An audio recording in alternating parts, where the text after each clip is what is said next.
अब दूसरा एग्जाम्पल देखते हैं कि अगर ये मार्केट टर्म्स पे नहीं हुआ है तो कैसे अकाउंटिंग करेंगे।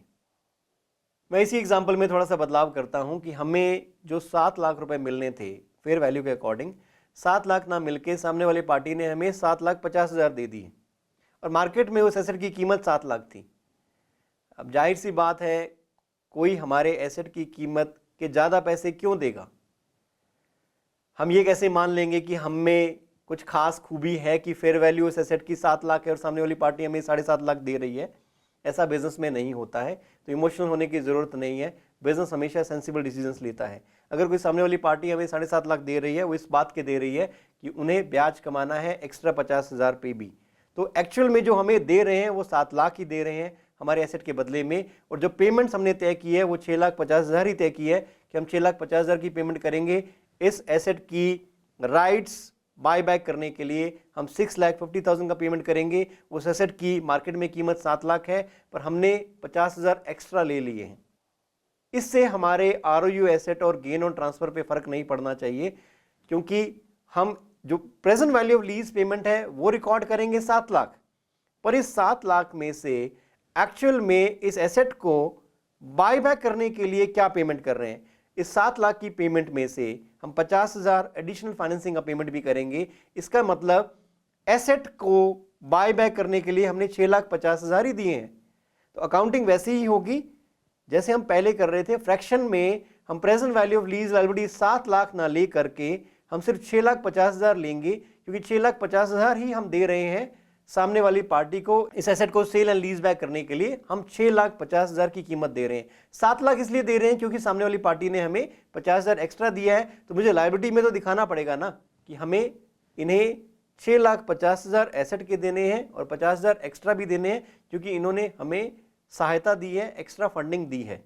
इसका मतलब ये थोड़ी ना हो जाएगा कि हम कहेंगे कि ये तो हमने एसेट को लीज बैक करने के लिए दे रहे हैं 7 लाख, लीज बैक के लिए सिर्फ 6,50,000 दिया जा रहा है। इस बात का खास ध्यान रखना है। इसीलिए अगर सामने वाली पार्टी हमें फेयर वैल्यू ऑफ एसेट से ज़्यादा पैसे देती है तो उसे एडिशनल फाइनेंसिंग माना जाएगा। वो फ्रैक्शन में present value of lease liability में उसे माइनस करना होगा। इस बात का हमें खास ध्यान रखना है।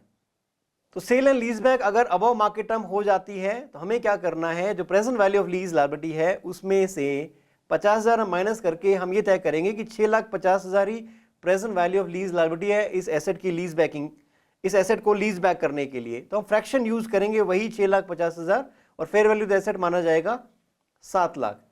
तो हम कैश अकाउंट इस बार रिकॉर्ड करेंगे 7,50,000, पर हमने अगर डेबिट साइड 7,50,000 रिकॉर्ड किया है, पिछली बार के एग्जाम्पल में 7 लाख रिकॉर्ड किया था क्योंकि सामने वाली पार्टी हमें फेयर वैल्यू के बराबर पैसे दे रही थी, पर इस बार वो हमें 50,000 एक्स्ट्रा दे रहे हैं, तो हम लीज लायबिलिटी में भी तो 50,000 एक्स्ट्रा लिखेंगे। पिछली बार हमने present value of lease liability 6,50,000 लिखी थी, अब हम लिखेंगे present value of lease liability 7 lakh, क्योंकि हमें 50,000 एडिशनल फाइनेंसिंग मिल रही है आज के दिन, तो हम आज के दिन 50,000 एक्स्ट्रा भी तो पे करेंगे। तो हमारा credit side of lease liability 50,000 से बढ़ गया है और डेबिट साइड हमारा कैश 50,000 से बढ़ गया है। इसका इंपैक्ट बाकी चीज़ों पे नहीं आना चाहिए। तो हम carrying amount of the asset जो डी रिकॉग्नाइज करेंगे वो 6 लाख का ही होगा। हम ROU एसेट जो रिकॉग्नाइज करेंगे, राइट ऑफ यूज एसेट, हमने रिटेन किया है एसेट, तो हमने रिटेन 6 लाख के कैरिंग अमाउंट के एसेट में से कितना रिटेन किया, तो वही फ्रैक्शन यूज करेंगे 6 lakh into present value of lease liability 6,50,000 divide by fair value of asset.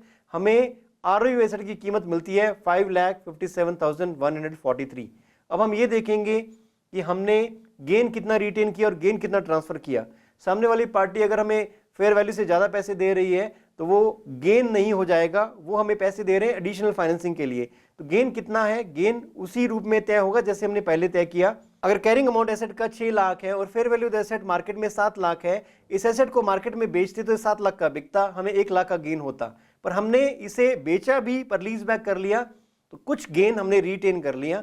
तो गेन रिटेन कितना किया, 1 लाख के गेन में से वही फ्रैक्शन 6,50,000 का divide by fair value of asset 7 lakh का, हमें ये पता लगेगा कि 92,857 का गेन हमने रिटेन कर लिया है। 1 लाख माइनस 92,857, 7,143 का अमाउंट हम रिकॉर्ड करेंगे gain on transfer of asset, P&L में इसे रिकॉर्ड करेंगे। तो मेरी जो अकाउंटिंग निकल के आएगी वो इस तरीके से होगी। सेल एंड लीज बैक जब अबव मार्केट टर्म्स हैं तो जनरल एंट्रीज होंगी वो होंगी cash account debit 7,50,000, ROU asset 557143, carrying amount जो क्रेडिट किया, डी रिकॉग्नाइज किया एसेट को, वो 6 lakh. Present value of lease liability 7 lakh है, जिसके अंदर 50,000 एडिशनल फाइनेंसिंग का है और 6,50,000 एसेट को लीज बैक करने का है। फिर मैं gain on transfer of sale recognise करूंगा 7143 का अमाउंट। इस तरीके से अकाउंटिंग होगी सेल एंड लीज बैक जब अबव मार्केट टर्म्स है।